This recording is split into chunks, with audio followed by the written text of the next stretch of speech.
Der Führer says, wie ist the master race?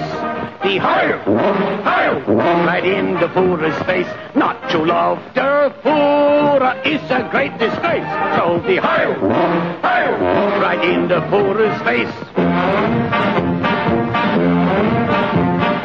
When Herr Goebbels says, we own the world in space. The Heil, Heil, right in Herr Goebbels' face.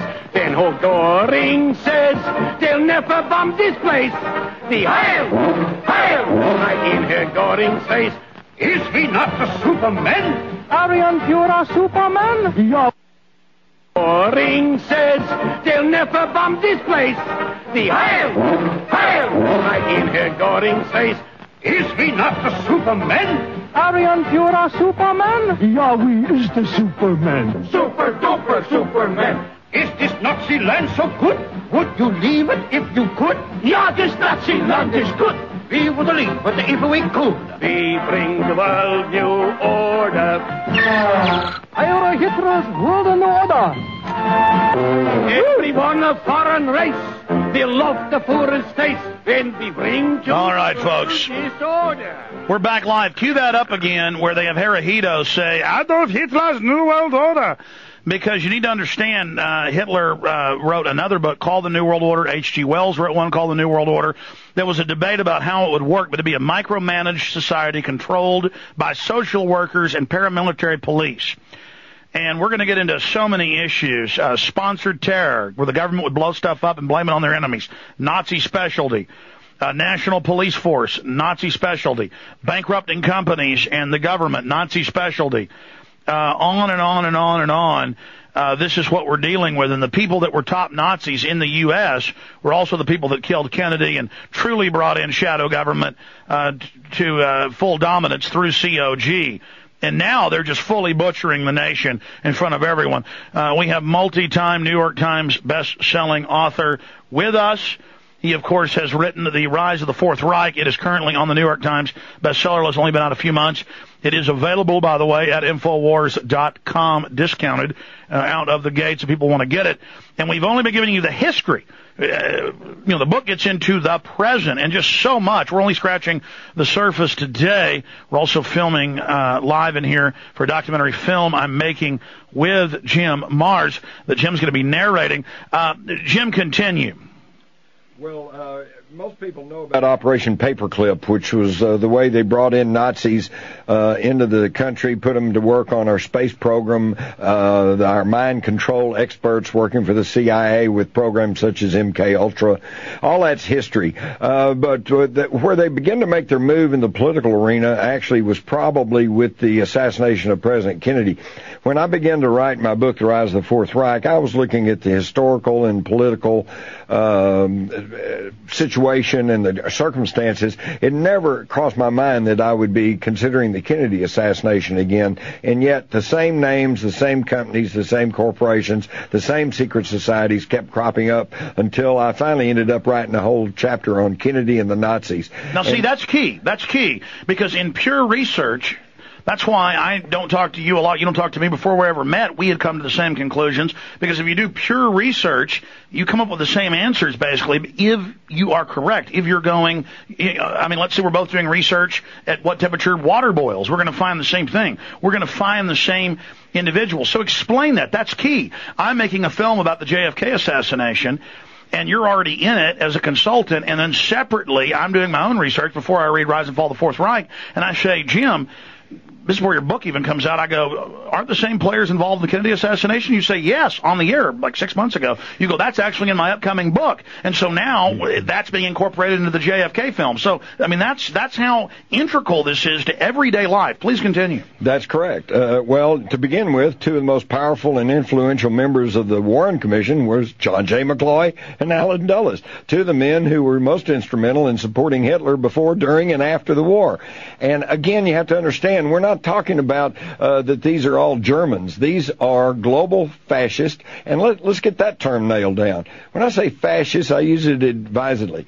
Look in the dictionary. The dictionary definition of fascism is the combination of state and corporate power, usually fueled by nationalism.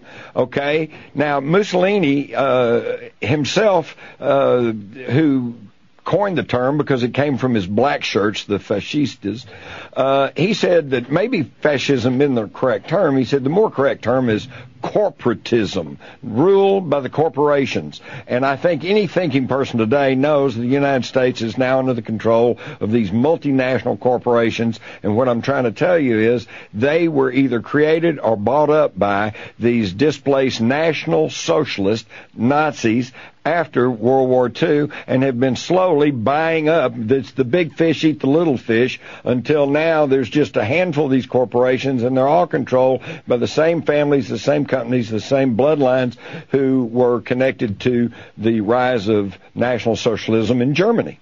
Now, we've gotten up to 1950 or so. In 1954, in the early 1950s, the Bilderberg Group is set up, and that gets set up by Prince Bernhard, who was a German prince, then married the Queen of the Netherlands of the House of Orange. He was an SS officer. Then in the middle of the war, he jumps over to the British side there with his cousins. And then Bilderberg tries to set up a world fascist state, integrating the parts in together. Always the same thing over and over again. Break down the Bilderberg globalist connection. Well, that you pretty well nail it right there. It was created by you walk through it in your words, and by Prince Bernhard, who was a Nazi. Let's start over in your words, because we're filming in here, so start over. Well, when Prince Bernhard of the Netherlands, who had been a Nazi SS officer, jumped ship and came over to Britain, that was probably, you could probably mark that as about the time that the New World Order turned against Hitler. It was not that they were against the Nazis. It was not that they were against National Socialism. Heck, they created them. But they didn't want Germany leading the financial world order. Well, his first cousin was Prince Philip, who was already married to the Queen. So exactly. And of course, the Windsors, who, by the way, are blood relations to the Bushes and to Al Gore and to John Kerry. What do you think the odds are? And to Barack Obama. And Barack Obama. It's amazing. The same bloodlines. And so once they decided they had to turn on Hitler, then they began to come up with another New World Order, which was to create National Socialism in the West and continue funding Communist socialism in the East, until Communist socialism finally collapsed in the early 90s under its own dead weight. And that turned out the Rockefellers and the Arm & Hammers, they owned all the big aluminum plants and tractor plants. They were propping it up, and American taxpayers the whole time were paying for it. Exactly. It blew my mind, being a veteran of the Vietnam War, to find out that at the height of the Vietnam War, when we were fighting North Vietnam and said that it was just a surrogate of China and Russia, Lyndon Johnson was sending more American aid to Russia than we had during World War II when they were our allies. And they were using American tax money to build facilities in Russia like the Kama River Truck Factory, and they were cranking out war materials to send to North Vietnam to use against our own soldiers. And the North Vietnam trucks were Fords. Exactly. Business is business, you know. And that's how they make the money. They sell both sides on war, and then the bankers, basically through the government's tax the people, and that's kind of the old-fashioned, quote, bailout. Now they just declare an economic emergency, sucker the public or the Congress they own into paying literally everything into them. Right. And one of the Nazis' biggest weapons of choice was fear. In early 1933, Germany was a democratic republic, the Weimar Republic. But a few weeks later, their parliament building, the Reichstag, burned and was gutted by fire, which in those gentler days was actually as big a shock to the German people as 9/11 was to us. And Hitler, who was only the chancellor, kind of like the vice president, said, well, give me the power and I will go after these communist terrorists who did this. Well, now it's pretty well acknowledged that the Nazis themselves set the fire in the Reichstag, and this was an early day false flag operation. By the way, a big European court just 3 months ago did exonerate Marinus van der Lubbe, the guy they'd set up for that, and did say it was the Nazis. What we do know is that there was another operation that was documented to have been a false flag, and that, of course, was Gleiwitz. People always ask, well, how did Hitler just out of the blue attack Poland and get the Germans to accept that? Well, see, there was an Al-Qaeda attack, but it was called a Polish attack, and of course, it was later came out in Nuremberg trials. It was all staged. So I want to tie together the Nazis' love, the corporate fascist love of false flag and psychology, because they're great social architects, and then the PhDs in psychology, psychiatry came out of Germany and out of England. Stay with us.